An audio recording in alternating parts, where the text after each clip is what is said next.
So this is an absolute masterclass in communication, and you need to learn this skill. And it's something that you can use in disagreements, difficult conversation, giving feedback, any type of communication. And it's probably not the thing that you think it is. So give this a watch, and then we'll reflect on this afterwards. I'm excited, yeah. I'm an Arsenal fan too, you know, but I'm trying to live off that energy. What is it that? Oh, I just, you know, we say in the, this is why I should, disclaimer. Yeah. I am an actor. Yeah. So I have no credentials as a commentator on professional football. I have no previous form in elite sport. Yeah. I learn lines and try not to bump into the furniture for a living. Yeah. So I'm only an amateur, and anything I say should be taken with a pinch of salt. Of course. Here's what I will say. Go on. Yes. Now that I've done my disclaimer. Yeah. In the theatre, we talk about nerves all the time, and on film sets. And actually, the chemical that you produce when you're nervous is the same chemical you produce when you're excited. And so I choose to say I'm excited.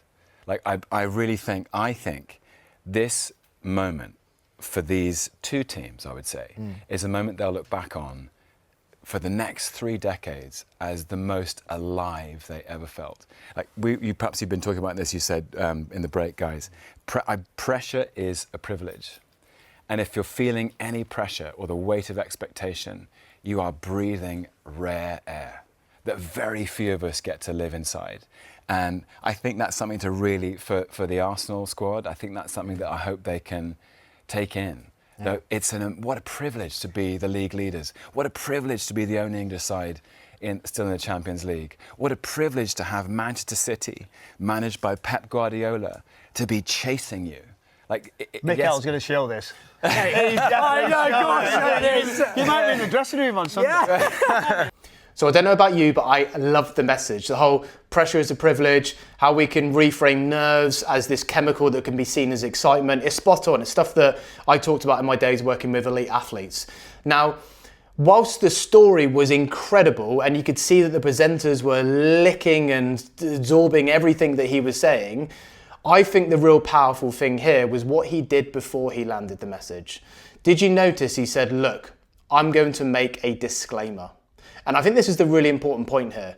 The way that he framed his disclaimer was in a very self-deprecating way. It was full of humility.